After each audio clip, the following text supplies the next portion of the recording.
We just stepped on their face with a hobnail boot and broke their nose. We just crushed their face. What's up, guys? Welcome back to the Glory UGA podcast, brought to you by our great friends at Alumni Hall. And before we get into today's show, guys, real quick here, take care of some business. If you're a diehard Georgia fan and you haven't already, please go ahead, subscribe to this channel right now, turn those notifications on. We've got a ton of content coming your way, designed for all you diehards out there over the course of the next couple of weeks, leading into the start of the 2025 season. If you enjoyed today's video, please like it, comment, all that, guys. It's a huge, huge, huge help as I continue to try to grow this channel. So thank you, guys. I greatly appreciate all of your support. All right, let's dive in today. And today was Georgia's turn at SEC Media Days. We were actually up first early this morning. And I'm going to be honest with you guys off the top here. Personally, this is just me speaking, I don't really find SEC Media Days to be all that useful of an exercise, at least not for diehards like you and me. Because people like you and me, we live this stuff 24/7, 365. We have been paying attention to college football since the end of the season. Like, it hasn't gone anywhere for us in our lives, right? We just haven't been able to watch it. We're still thinking about it. We're still talking about it. We're still diving into it. So I don't think really, for people like you and me, diehards out there, I don't think there's really all that much news that comes out of SEC Media Days or any conferences media days. I think it's a lot of coach speak. I think it's a lot of people just recycling the same narratives that have been beaten to death for the last 6 months. But one of those narratives that we have addressed at times here on this show throughout the offseason, but one of those narratives that caught my attention again today because of not only what was said at Media Days, but also how Kirby Smart responded to that narrative and questions about that narrative. Of course, what I'm talking about here is this prevailing narrative that has been just absolutely beaten to death all throughout the offseason, that Georgia cannot win big with Gunner Stockton as its quarterback. That Gunner Stockton is a downgrade over Carson Beck. That Gunner Stockton just simply isn't good enough. That Gunner Stockton is a lower tier SEC quarterback. And of course, when you get to media days and all the assembled media are there, that narrative is going to be out in full force. And it was today with quite a few pointed questions from some media members, some analysis by the collected talking heads there on the SEC network. And look, guys, like, it's nothing new. Again, we've talked about this here on the show at various points of the offseason. But, just to reiterate, maybe for some of you who are tuning in to the show for the first time, Paul Feinbaum, go back to SEC spring meetings in Destin back in Labor Day, like right around the end of May, early June. Paul Feinbaum says that Gunner Stockton is underwhelming, right? And then he doubled down on that, I think, like last week, maybe earlier this week at SEC Media Days, and said, I got the quote right here, that quote, Georgia doesn't have a quarterback, and that will be their undoing. He doubled down on it, man. Like, he's not backing down there. And then, of course, like, you've seen all these lists. Like, we're in the middle of list season. Thank God, mercifully, we're getting towards the end of list season. But every talking head in America has put out their SEC quarterback rankings, at least seemingly, over the past couple of months. I got some of them right here for you. 247 Sports a little while ago put out their SEC. This is not national. I'm talking about SEC quarterback rankings, and they had Gunner Stockton. I think it was Brad Crawford from 247 who did this, so CBS Sports. They had Gunner at 12th in the SEC. Stephen Lasson from Avalon Sports had Gunner as 11th in the SEC in his quarterback rankings. ESPN Baton Rouge, for whatever that's worth, had Gunner at 13th. Josh Pate had Gunner outside his top 10. Josh Pate did a top 10. Gunner wasn't anywhere to be found in Josh Pate's top 10. Andy Staples and SEC Mike were a little bit higher on Gunner. And by a little bit higher, I mean Staples had him at 8th, like right in the middle of the pack. And SEC Mike had him at the highest I've seen on any of these SEC quarterback rankings for Gunner was 7th. And that's SEC Mike. So shout out there. And look, I know this is not the first time that I have addressed this Gunner doubt, hate, skepticism, whatever you want to call it, on this show. But hey, man, people keep finding new ways to doubt him. The narrative is just not dying down. If anything, it just continues to get closer and closer to the season. It seems to be intensifying as we near the 2025 season. So, I've spent the better part of this summer ruminating on why are people so down on Gunner? Why are they so convinced that he sucks? I mean, for lack of a better term, guys, that's the narrative, that Gunner just sucks. Where does that come from? Why are people so convinced that is the case? Is it because he's set he got to Athens and set for 3 years? Like, is that the deal? Like, okay, if he was better, then he would have been playing earlier in his career. He would have been playing as early as a guy like DJ Lagway. Well, I mean, that doesn't really check out because Arch Manning set for 2 years. Carson Beck, the guy that they think is better than Gunner because I guess he was starting over here in the past couple of years that Gunner's gonna be this massive downgrade from. Well, I guess we conveniently forget he's set for 3 years before he took over the job, and all of a sudden he takes over the job in his first year, and like he's doing good things for Georgia. And it was weird, like Carson Beck when he first took over as a starter for Georgia going into the 2023 season, I don't like, correct me if I'm wrong. Maybe my memory is eluding me in my old age, man. I'm getting older, guys. Maybe that's the case here. I don't know. But I don't remember there being near the level of doubt and skepticism and like outright, we'll call it hate, uh, with Carson as there has been with Gunner. And that's what I can't wrap my mind around. It's like, it's very similar situations. Both guys were like, decently like four-star guys, not lowly recruited guys, not like highly recruited. I don't want to say not highly recruited. Gunner was highly recruited. Offers from Alabama, Penn State, Ohio State, Georgia, South Carolina. Highly recruited guy. I mean, Carson was at one time committed to Alabama, but they weren't these big time five-star guys, all the hype around them, like the sake of an Arch Manning or a DJ Lagway. They both come into Athens with that kind of profile, sit for 3 years, and then take over the job. But there just seems to be so much more doubt around Gunner than there was Carson Beck. So I don't think that's it. Maybe it's because he wasn't a hotshot 5-star again, like Nick, who did a lot of media. Gunner's a quieter kid. I keep seeing people like it's hilarious. Some like here's the narratives like they're so out in left field, man. I keep seeing on social media like, oh, Kirby just, he just can't help himself with these South Georgia kids. He's just gonna give him the starting job. Gunner's not a South Georgia kid, guys. He's about as far from a South Georgia kid as you can get.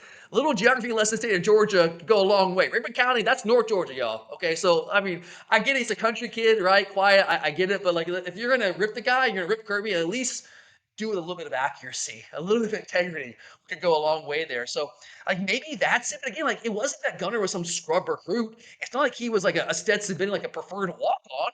He was a top 150 guy. He had big time offers from big time schools out there and chose to go to a big time school in the University of Georgia. So that can't be it, right? Maybe it's because he's not viewed as some big time NFL draft prospect. He doesn't have the measurables. Maybe at least that's the perception of Gunner. Maybe, but I would also argue neither was the guy I believe was the greatest quarterback in Georgia history in Stetson Bennett. You can argue with me all day on that. I mean, you can have different opinions, but I mean, the proof's in the pudding with Stetson. So, I mean, I don't know if it's that. Maybe that's a part of it. I think the answer is probably a combination of all those things. But and the more I think about it all summer, maybe I'm just too much in my head because I've been trying. I've been racking my brain, like, why? Where does it come from? Why is there so much more hate for Gunner than there was for Carson? Even though the situations were extremely similar when they were finally getting their shot to take over the team. And I think the biggest reason for the Gunner doubt, the Gunner skepticism, the Gunner hate, whatever you want to call it, I think it's just because they can. I think it comes down to that. What I mean by that is, let's think about Georgia, guys.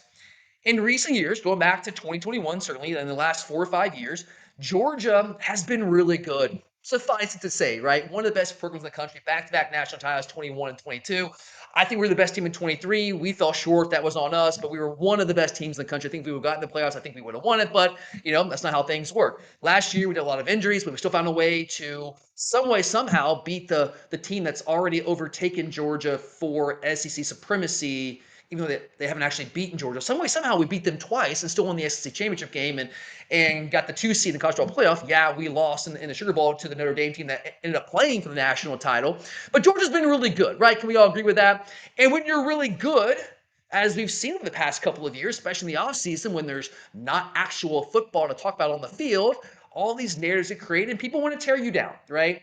You become a target when you become really good. People want to pull you down and they're looking for opportunities to do exactly that. Because again, it makes for good offseason fodder. It makes for good offseason conversation, okay? And the sample size of Gunner Stockton right now at the college level, at least on the field, is so small that there is enough unknown in terms of how good Gunner actually can and will be for Georgia to give those people out there who are so inclined to do so, give them cover to poke holes in Georgia. It's a way for them to pull Georgia down and say Georgia's on the decline, right? Like think about Alabama and Saban when their dynasty was at their height, right? Like you always talk about how great Alabama is, but also when they started to maybe decline a little bit in Georgia under Kirby Smart starts to rise up. You know, start to hear the conversation in the offseason like, oh, is this the fall of the Bama Empire? Like people love that stuff. They eat that up. They like to build you up, but what they love even more is tearing you down. And so I think Gunner, with the unknowns around how good he can be, it provides an opportunity for people to tear, yes, Gunner down, but by extension, tear the University of Georgia down. And look, guys, in the interest of full disclosure here, I know I've said this many times. Those of you who have been with this podcast for a long time, we love you. We know you're out there.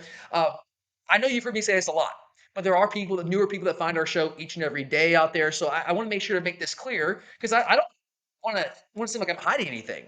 In the interest of full disclosure, at one point, I could have been classified as a Gunner Stockton skeptic as recently as about this time last year, honestly, because as I've said many times, I was able to go to a fall camp practice last year, saw Gunner, and one of my takeaways from that practice was, oh no, Carson, please don't get hurt because I don't think Gunner is ready. I had serious doubts based on what I saw. That was a very small sample size. It was one practice. Guys have good practices, guys have bad practices, right? And the thing about a Georgia practice, too, guys, if you've ever been able to take one in under Kirby Smart, there's a million things going on. It's not like when a lot of you and I were in high school, right? Where like, okay, offense is going against scout team, defense, you're over here just chilling, drinking water, right? Waiting for you like team defense, right?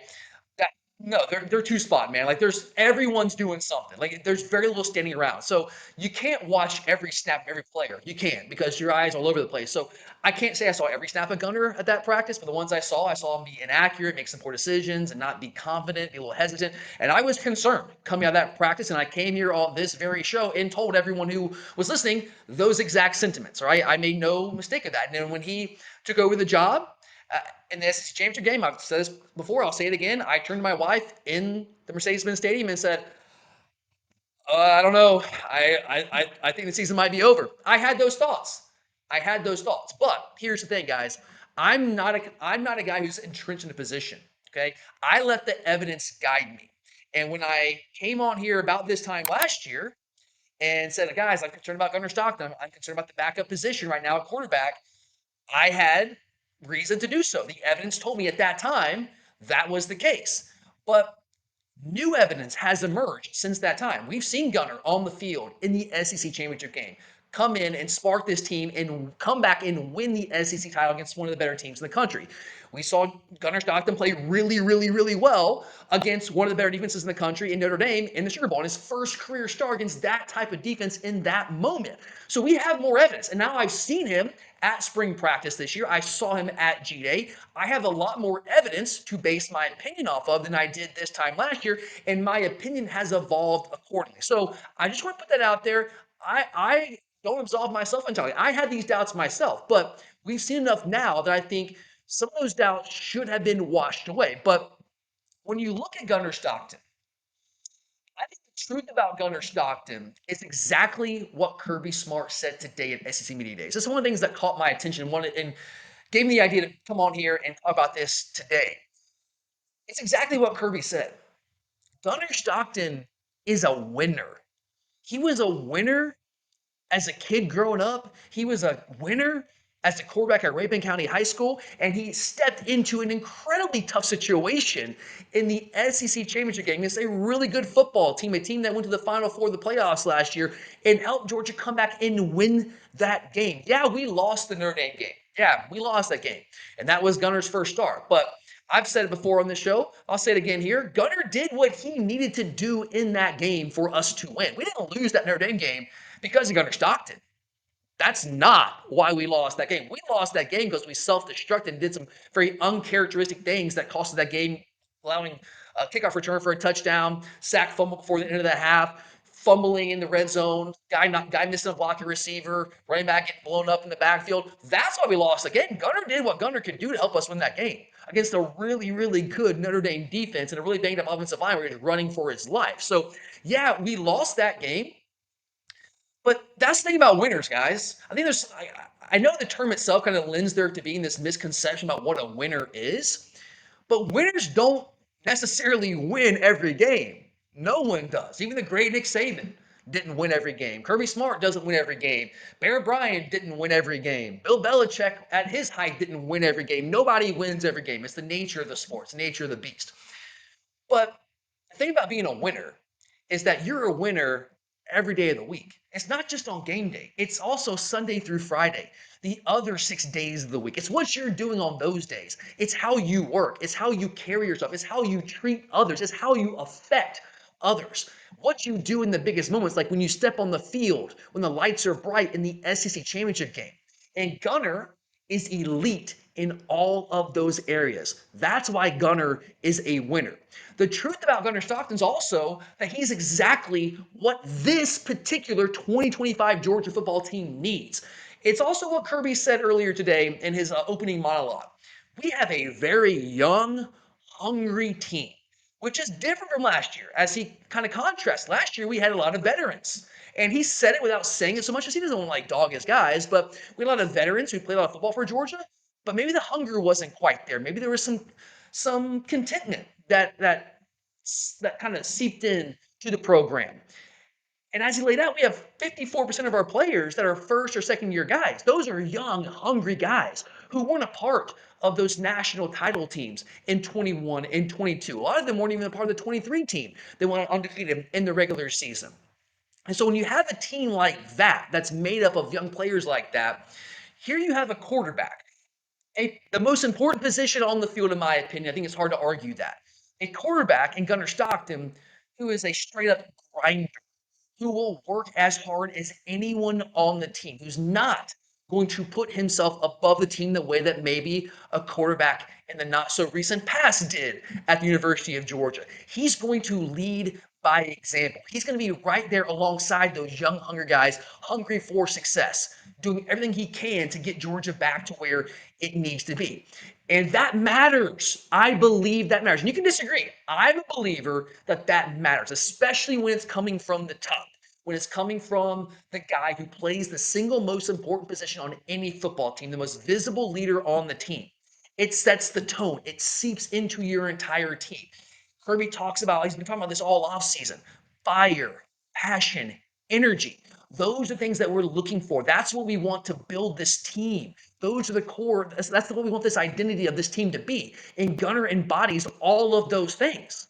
That's the truth about Gunner Stockton. He's the right guy for this team. And also, another truth about Gunner Stockton is he is far better than people give this guy credit for. He's far more talented than people give him credit for. Now, I'm not ready to sit here and tell you that Gunner Stockton's a top 5 quarterback in the country.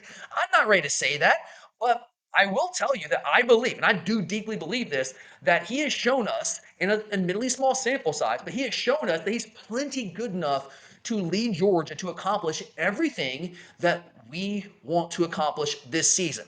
Let's not forget, guys, this is the same player. I know it's at the high school level, but he set the Georgia state records. And Georgia will play some big time high school football here in the state of Georgia. All right. Set Georgia career records in passing yards, passing touchdowns, and rushing touchdowns. Yeah, the sample size at college is small. I get that. I'm not going to deny that. But if you look at the Notre Dame game, again, the guy played very well.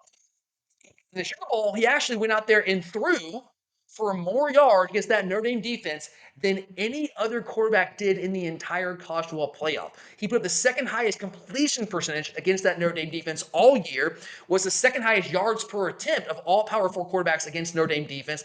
And just watching that game, dropping balls into buckets down the field, and the ball to Arian Smith down the field early in the game, fitting balls into tight windows in the intermediate range, making good decisions, ended up 20 of 32 for 235, 62.5% completion percentage, touchdown, no picks. Not spectacular. I'm not trying to tell you that those are spectacular Heisman Trophy winning numbers. They're not, right?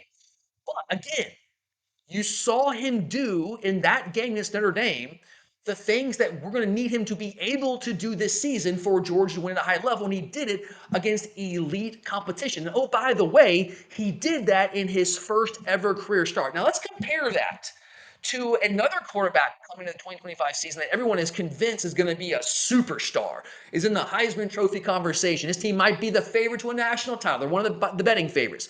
And that's Drew Aller at Penn State. Well, what did Drew Aller do against that exact same Notre Dame defense. What did he do? Well, he went 12 of 23 for 135 yards, 52% completion percentage, 0 touchdowns, 1 pick. And here's the kicker, guys. That was in Aller's 45th career start with a first-round player at tight end, a fringe top 10 guy in the NFL draft at tight end. And he put up those numbers. Gunner far surpassed those numbers in his first career start against the same really good Notre Dame defense. But Gunner's the guy we have questions about. It's not Drew Aller. Like it's almost one of those things like make up your mind there. So I think another thing that people are really failing to grasp about Gunner, it's not so much like what is his ceiling? Can he be an elite quarterback? Can he be a first round guy in the future? Probably not. Like we'll see, but that's kind of besides the point. You have to be a first round guy to be a really high level college quarterback. History has shown that, guys. Stetson Bennett, right? I mean, I know Tim Tebow was drafted in the first round, but we know what happened there, right? So the history of college football is littered with guys that were really good college quarterbacks, and their teams won at a high level with them, but they weren't NFL guys. So I don't care so much about that. But what I'm looking at is what is Gunner's skill set, and how does that fit this team? And when I look at Gunner Stockton's skill set, I see a skill set that's going to help us address and fix a lot of the issues that plagued Georgia's offense a year ago. He is not by any means a burner when he runs the football. He's not a Jalen Milroe level athlete out there. He's not a Lamar Jackson level athlete. That's not what he is. But he's plenty athletic enough to pose a threat with his legs and like design QB run game stuff. And we saw that last year as soon as he got in the game against Texas. You saw it again a couple weeks later in the Sugar Bowl against Notre Dame. So his ability to run the football, to at least pose a threat as a runner from the quarterback position, is going to go a long way in helping Georgia take back the numbers in the box from defenses in a way that we just couldn't last year. Last year, we were consistently being outnumbered in the box for a variety of reasons, okay? Everybody knows Georgia traditionally wants to run the football, establish run, play action off that. Well, we didn't have a lot of receivers out wide that were scaring people, right? So what did teams do? It really was, you saw this against Clemson. We were able to bite off some chunk yards in the second half. Saw Nate Frazier break off a big play in that second half on the ground. But it really reared its ugly head against Kentucky in a big way. They loaded the box against us. Carson went into a shell, like was refusing even like try to take shots down the field for the entire first half of the game. Second half, he came out of a little bit. We were trying to take more shots, but they were loading the box. They were daring us to beat them on the outside. They didn't have faith in our receivers to do it. And honestly, for pretty good reason. And then when you have Carson Beck, who's not a threat to run the football, like we'll show some zone read action with Carson. The guy was never going to pull it, and defenses knew that. So they weren't accounting for him in the run game, in their run fits. They weren't accounting for the quarterback at all. And they were loading the box, they were outnumbering us, and time again, we were getting stuffed at or near the line of scrimmage by an unblocked defender. We all know the struggles Georgia had running the football last year. Well documented. We've documented them here on this show. But I maintain that a big part of that was we were consistently outnumbered in the box. And unblocked defenders were coming from the second and third level and making plays in the ball carrier. There's not much room there. Well, there's a couple of ways that you can address that. Well, you can have some receivers out wide that can win one-on-one on the outside on a consistent basis that scare defenses enough to make them play with a too high shell when they pull the safety out of the box and they don't load the box like that. We didn't have those guys last year. Well, if you don't have those guys, you have a quarterback. Maybe you have a quarterback that can be a run threat, right? And that can allow you to option off some of those defenders that they put in the box and allow you to even out those numbers. Well, nope, Georgia didn't have that. Well, what can Georgia do now? Well, maybe we can try the RPO game. We tried the RPO screen game. That wasn't very effective because we didn't block well in the perimeter, right? So it was a massive issue for us last year, obviously running the football, and there were a variety of reasons for that. But one of the reasons that we struggled to run the football was we did not have a quarterback that could pose a threat to actually run it with some design QB run stuff.